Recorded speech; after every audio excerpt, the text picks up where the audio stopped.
함께 말씀을 나누기를 원합니다. 고넬료는 우리에게 어떠한 믿음의 교훈을 주는지 오늘 함께 말씀을 통해 살펴보기를 원합니다. 첫 번째로 고넬료는 하나님을 잘 경외하는 사람이었습니다. 10장 2절에 그가 경건하여 온 집안과 더불어 하나님을 경외하며 라고 말합니다. 고넬료는 로마 사람, 즉 이방 사람입니다. 로마에 얼마나 많은 신이 있습니까? 특별히 로마의 황제는 거의 신처럼 대우를 받습니다. 고넬료가 로마 군인이었고 단순한 병사가 아니라 많은 군인들을 거느린 백부장이었다는 것을 기억합시다. 로마의 귀족의 아들이나 또는 명망 있는 그런 집안의 자제들은 보통 외국에 나가서 백부장이나 군 지휘관으로 일하다가 들어오는 것이 그 시대의 관례였다고 그렇게 말합니다. 그리고 그는 군인들의 지도자로서 로마 황제를 더더욱 신처럼 받들어야 할 의무가 그에게는 있었습니다.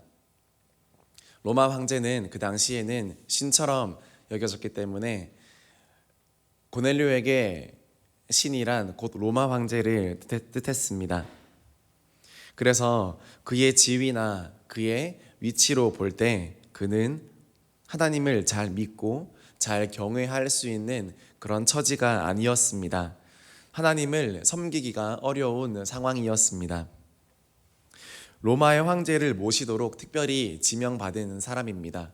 일개 시민도 아니고 병사도 아닌 로마가 그 시대를 유지할 수 있었던 것은 강력한 군사 체계 때문이었는데 로마의 군 지휘관이 그 로마 황제를 신으로 모시지 않고 다른 것들을 종교로 가지거나 다른 하나님을 섬긴다는 것은 특별히 로마의 임원들에게, 로마의 지도자들에게는 아주 불법한 그런 모습으로 비춰지는 그런 모습이었을 것입니다.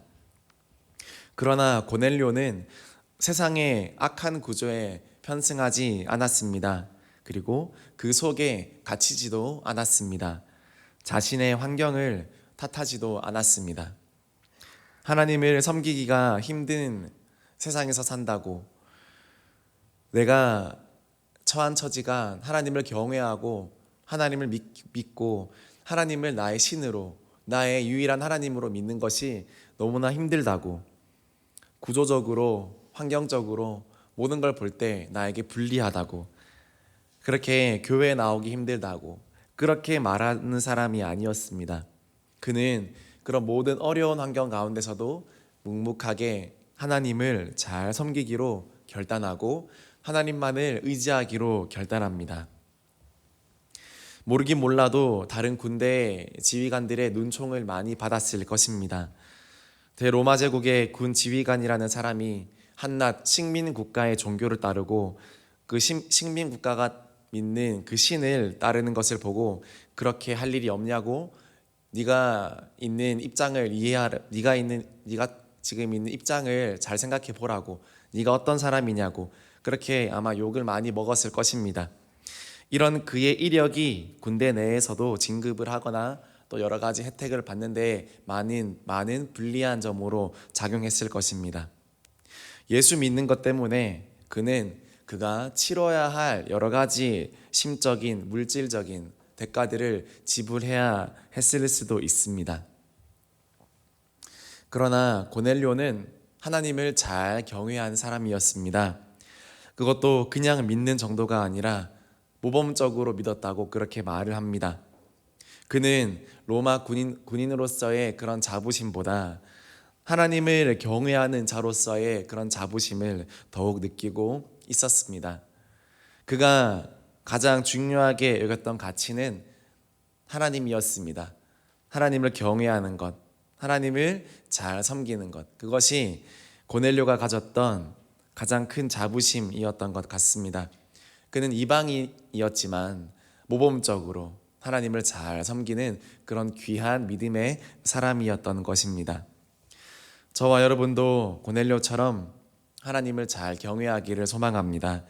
하나님을 경외하기 힘든 그런 상황에 있다 할지라도 하나님만을 경외하기로 선택한 고넬료처럼 오히려 더욱 더 모범적으로 하나님을 경외하면서 하나님을 잘 섬기면서 그렇게 나아가기를 원합니다.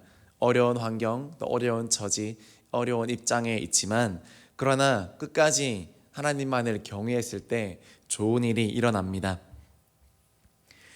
두 번째로 고넬료는 예배드리기에 힘썼던 하나님의 사람이었습니다. 고넬료가 머물렀던 이 가이사랴, 아름다운 이 가이사랴에서 베드로가 있는 요빠까지는 대략 40여 킬로미터 정도 된다고 합니다.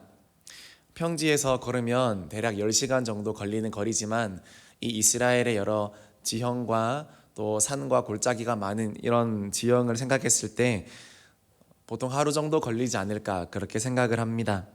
그러나 이렇게 먼 거리인데도 불구하고 고넬료는 자신의 종들을 보내어서 요빠에 있는 베드로를 초청했습니다. 아마 그 먼 거리를 자신이 직접 가야 한다 했을지라도 그는 그 길을 직접 걸어갔을 것입니다. 그리고는 목사님의 신방을 간절히 기다리는 자의 마음처럼 고넬료는 하나님의 말씀을 듣기 위해서 자신의 가족과 자신의 친척과 자신의 가까운 친구들까지 다 모아놓고 베드로가 오기를 기다렸습니다. 한마디로 혼자서 전도 집회를 연 것입니다. 얘들아 하나님의 사람이 온대, 목사님이 온대. 우리 가족에게, 우리 친척에게, 그리고 가까운 친구들에게 고넬료가 그것을 전하고 자기 집에 다 모았습니다. 아마 그 전에 맛있는 음식도 다 준비하고 먹이고 그들을 기분 좋게 했을 것입니다. 왜냐하면 고넬료의 소망은 나도 예배자로 주님 앞에 서는 것이지만 내 가까운 친구들도 내 주변의 사람들도 예수님의 복음을 듣는 것이 고넬료의 간절한 그런 소망 중 하나였을 것입니다. 그래서 사도행전 10장 24절에 다음과 같이 고백합니다. 우리 같이 읽어보겠습니다. 이튿날 가이사랴에 들어가니 고넬료가 그의 친척과 가까운 친구들을 모아 기다리더니, 그렇게 집회를 위해서 다 모아놓고 기다리더니라고 했습니다. 자신 혼자 예배 드리지 않고 자기 주변의 모든 사람들을 예배에 동참을 시키는데 사실 이것 또한 쉽진 않습니다. 자신의 모든 주변의 가족과 친척들, 이 사람들을 모으기가 시간도 그렇고 지리적인 것도 그렇고 그 모든 것들이 얼마나 어렵겠습니까? 그러나 다 모았습니다. 어떻게든 다 모았습니다. 그리고 기다렸습니다. 예배 드리기를 사모하는 마음으로 미리 준비했습니다. 예배가 그 사람을 기다리는 게 아니라 그 사람이 예배를 기다린 것입니다. 오늘날은 너무나 바쁜 시대에 참 예배가 사람을 기다린다, 그런 느낌을 많이 받습니다. 그러나 고넬료는 예배를 기다리는 사람, 정말 하나님을 기다리면서 하나님의 복음이 그 사람들에게, 가족에게, 친척에게 전해지기를 간절히 기도하는 마음으로 예배를 기다리는 사람이었습니다. 그런 겸손한 예배자였습니다. 저와 여러분들도 이렇게 고넬료처럼 하나님 앞에 예배 드리기 힘쓰는 그런 사람들이 되기를 원합니다. 단순히 예배를 이렇게 드리는 것뿐만 아니라 내가 좋은 예배 통로가 되어서 내 주변의 사람들에게 이 예배의 은혜가 흘러가고 이 복음의 은혜가 흘러가기를 소망합니다. 하나님은 이런 예배자를 찾고 계십니다. 하나님은 온 땅을 두루 살펴서 전심으로 주를 경외하고 전심으로 하나님을 찾는 자들을, 경외하는 자들을 찾는다고 말씀하십니다. 그 하나님의 눈에 이 고넬료가 들었습니다. 이 고넬료는 정말 내가 이방인의 첫 개종자로 삼아도 될 믿음의 사람이야. 그것이 하나님의 눈이었습니다. 그래서 이 고넬료를 콕 집어서 이렇게 열심히 모든 것들을 다 예배드리는 이 고넬료를 딱 집어서 하나님이 이방 선교의 그런 문으로 이용하시는 것을 보게 됩니다. 정말 이렇게 좋은 예배는 나뿐만 아니라 내 주변의 사람들도 살리게 되고 내 가정과 내 주변의 친지들과 이 세계 선교를 가운데 쓰임 받을 만큼 귀한 통로가 바로 예배라는 것.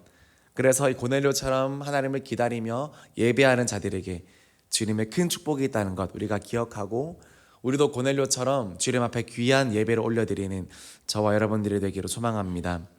마지막으로 고넬료는 복음 앞에 겸손한 사람이었습니다.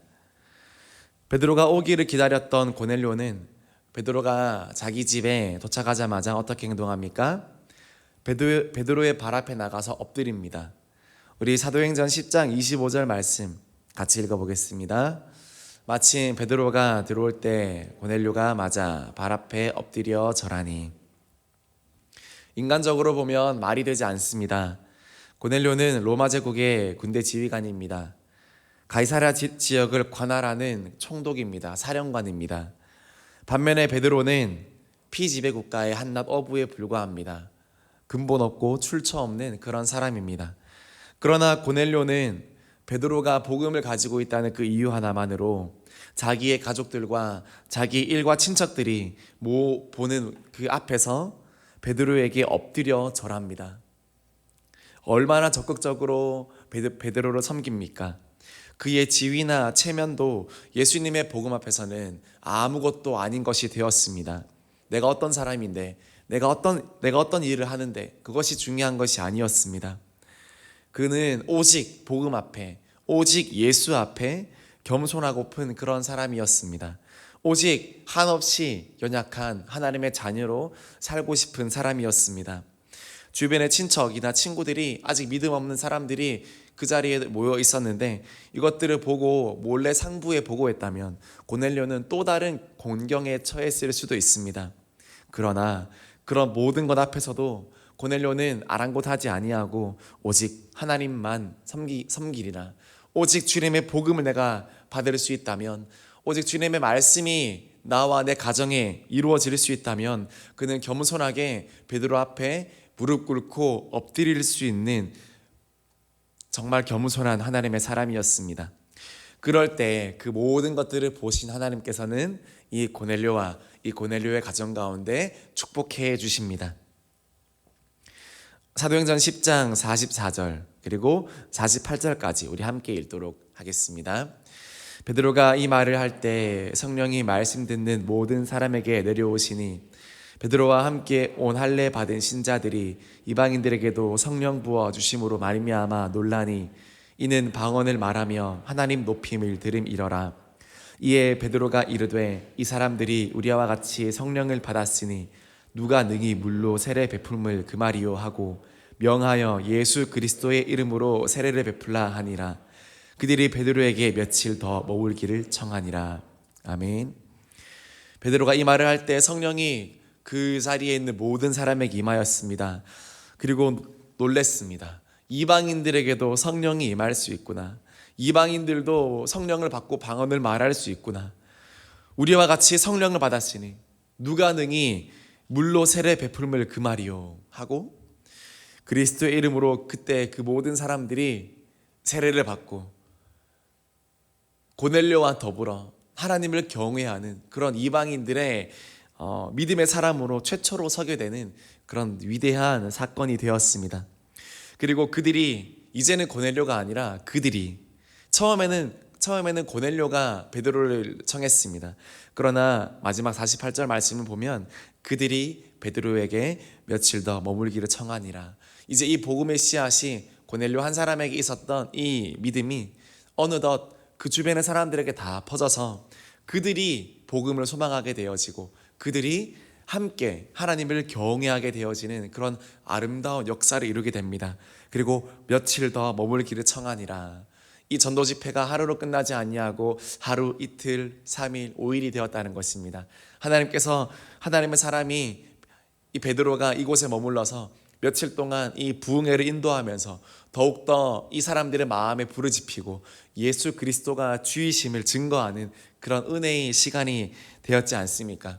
그래서 로마로 이 복음이 퍼져가는 그런 불길이 시작되는 그런 귀한 시작이 되었습니다. 말씀을 마무리합니다. 들리는 전승에 의하면 고넬료는 그 후에 고국 로마로 돌아가서 자신의 하던 일을 내려놓고 로마 교회를 세웁니다. 그리고 그 훗날 로마 교회는 로마를 복음화시키는 하나님의 귀한 통로로 쓰임 받게 됩니다. 그는 하나님 앞에 큰 사람이었습니다.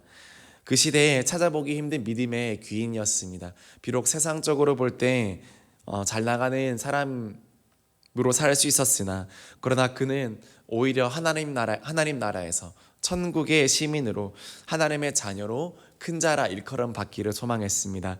그리고 그는 이방인 개종자로 최초로 믿음의 사람이 되었고, 그리고 복음이 세계로 뻗어나가는데 귀한 통로로 사용될 수 있었습니다. 이처럼 고넬료는 하나님 앞에 귀한 예배자로, 복음의 헌신자로, 주님의 자녀로 살았습니다. 저와 여러분들에게도 이런 귀한 믿음의 유산이 있기를 소망합니다. 고넬료처럼 하나님만을 경외하고 고넬료처럼 하나님만을 섬길 때, 오늘 고넬료와 그 가정과 그 친척에게 임했던 하나님의 은혜가 저와 여러분들에게 임하게 되고, 저와 여러분들에게 속한 그 직장과 그 가정 가운데도 동일한 은혜가 임하여서 그들이 하나님을 갈망하게 되는, 그들이 하나님을 소망하게 되는 그 은혜가 있게 될 줄 믿습니다. 이런 은혜가 저와 여러분들에게 있기를 주님의 이름으로 축복합니다. 같이 찬양드립니다.